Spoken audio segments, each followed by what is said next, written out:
Everybody, and welcome back to this week's YouTube vlog. Where, well, if you can't tell, I'm not Robert. Are you Robert? I'm not Robert. Well, that's because he's still on his honeymoon, isn't he? Yeah. But in reality, Robert, we miss you and hope you're having a great time. Any messages to Robert? Hope you're having a wonderful time, Robert, and don't come back because it's really easy and wonderful when you're on holiday. Agreed. So today we have got quite an exciting one. So someone has purchased a property and he's doing loads of work to it, including ripping a heating system out. So today, myself and Ryan, we're pulling the boiler out, we're taking a tank away and a new tank on that base, which is right there. And the tank is there. So we've got boiler in here. And Ryan, what we're going to do with the boiler? Well, we're just getting rid of it. We're going to gut it, cut the pipes back there. In I think a month or so, we'll be back to put the new one in, and we're going to put an external branch right here somewhere. That'll be good. So, got to totally gut it, totally get rid of it, leave everything cut up top of that. So that's number one today. Then, as Ben said earlier, number two, we've got to put a new tank on there. Make sure it's far enough away from the fence for regulations, etc., etc. Then, Benny, if you want to come around here. Oh, this is the very, very exciting part. This is the last thing we have to do today. We have to get rid of the old oil tank. Oh, don't fall down the poo hole. Now, personally, I think there's nothing wrong with the oil tank. No, I don't know why they're changing it. Like, look at that. It's got a bit of surface rust, that's all. It's just a bit surface. Just needs a coat of paint, doesn't it? Exactly. And lucky for us, it's emptied. Why it's empty is interesting. So we're currently draining the boiler, and we will catch up with you whenever we decide to do some more work. Stick that tank on your shoulders and just carry it. Right, ready? Make sure you use your knees. Whoa, how did you do that? Well, All mate. by yourself? Yeah, that and that. Oh, I could give you that. Right, we just got to get to regulations now and link it up. The only instruction we got from the guy, he wants it as close as possible to the fence without fire protection. Got the old tank over there now. A nice rusty one. Obviously, we didn't record it for quite both of us. And as you can see, look at the terrain. It was a Very bit bumpy. a bit sort of one wheel off, catch it. And can we also quickly appreciate, look at the roots that's growing in all the drain pipes. It's mental. Yeah, right. Now the customer's requested we can take the peas out. So you can see this set of peas was obviously very safe. They just literally came straight up. And after kicking They've done did a bit better of these ones, didn't they? yeah, them fell over as well. Anyway, let's go show you the new tank. We have declared that we're not going to do some oil tank work. We're going to play a game of, what's that old game? Tetris. That's it. We're playing a game of Tetris. So we've got all the peas on one sack barrow. So we're going to record this. So if Ryan dies, then we'll play it at his funeral. Post it. If I die, it'll end up as a Twitter. That's a good. A Twitter meme. Yeah, well that's Not on YouTube. Here we go, ready? Oh, yeah.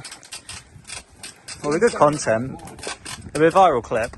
We decided time to put the tank on the trailer, and just by us putting it on the floor, as we can see, oh yeah, we've got a leak and something to clean up now. What do you have to say to that, Benny? Stay safe. Brilliant. It is.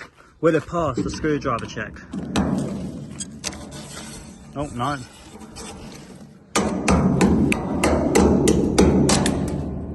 It failed the screwdriver check. So that is job number one done. We've taken the piers down and there's no longer a tank there. So let's go and connect that tank up. All drained. I've started to strip the boiler. If you come here, Benny, I've got the flue out now. I'll probably have to take that bit off to get it out. I've just literally fiened them apart for now. I'll cut them later on to make them nice and cap them off. I'm now going to get rid of all this pipe work from off the boiler. And in theory, see you later. And the all line. Well, I've got to get the all line out the wall. Yeah, If you look, it's already disconnected. Oh, just a tight tuggle and Lovely jubbly. marvellous. Right. So I've just connected the isolation to the tank so we can turn it on. Oil, joking, and tank's empty. And then we got a filter, you know, nice little bit of marketing there. And now we've got an oil line. We're going to dig across here, clip it across there, up we go. Then we're all connected. So what we're going to do now is I'm going to show you how to install an Apollo, because the amount of times I've installed them for people, and I'm about to show you how easy they actually are to install them. First thing you do, you go up to your tank, then normally somewhere, I say in this case, brand new tank, they got a little hole, and that's just where it sits. But before you do that, if you go to the plug socket, what you do is you take the lid off the tank, or stick it down there, then you measure how high the inside of the tank is. So I've already done it, so all you do is put your tape measure down there. This one's 135 centimeters, and now we go to the plug socket. Hello. Hello. Hello for all that. Hang on, we'll come to you. So you go to your bit of paper, and I say 135, I put a little line under it, and then we got a little sequence. We got 1, 3, 5, 7. So what that means is, you come to your plug, which I've already plugged in. Then on the back, you've got your little pins, and then you flick up 1, 3, 5, 7. That tells the reader how tall the tank is. So let me read right. And then once you've done that, bash, you plug it in. If it plugs in, I've already connected it, so this might not work. And then you get your little rocket ship or an Apollo. This is the exact same with Watchman's. If you look on it, you've got a little black dot. Then on the side of this one, you've got another little black dot. So all you do is hold them together, and then when it's connecting, you'll see the lines come up. And then when it goes full, it'll go beep, and then that means it's connected. Now it starts flashing. If we trick it, then you see it goes up and down.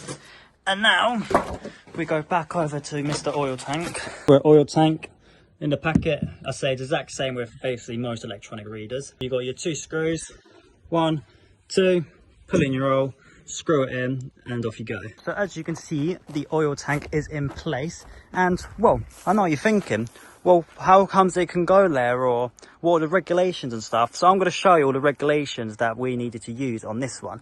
So the first thing you do, expect the base. It's got a couple of cracks in it, but in reality, we stuck a spare level on it. It's nice and level.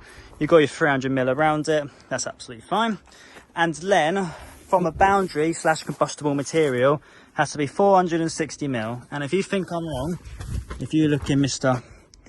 Off-Tech book somewhere, oh my god, I've lost the page. Oh, open it. There you go. There's your base size. It's 300mm around it. So you get the dimension of the tank. There's, yeah, add 300mm of it. And then you see you got your A's and B's. A is 760mm from a boundary with a less than 30-minute fire resistance, because obviously you can put fire protection and move it closer, but that's very expensive.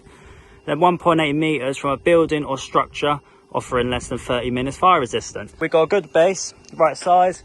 We got all that stuff, but that's all 1.5 meters away. And then we're plenty far enough from the boundary. So I say 760, but we've gone 780, I think, just because the fence has got a bit of a wiggle to it. So if that fence starts to collapse, then we've got a bit of leeway on it. And then here, as I said earlier, you've got your nice isolation point. You turn it on, off. You've got the button or burn services filter bowl. We've got a nice elbow, clipped it all nicely across there, then into the ground. We've got a lovely, very legal tank job. It turns out really nice. We put the Apollo in. There we go. People out there who don't know how Watchman's and Apollos actually work. So at the moment, it's flashing nothing because the tank's empty. But it goes up to 10 lines. For example, make it nice and easy. That tank over there is 1,000 litres. It goes up to 10 lines, so you do 1,000 divided by 10, and then one line be roughly 100 litres.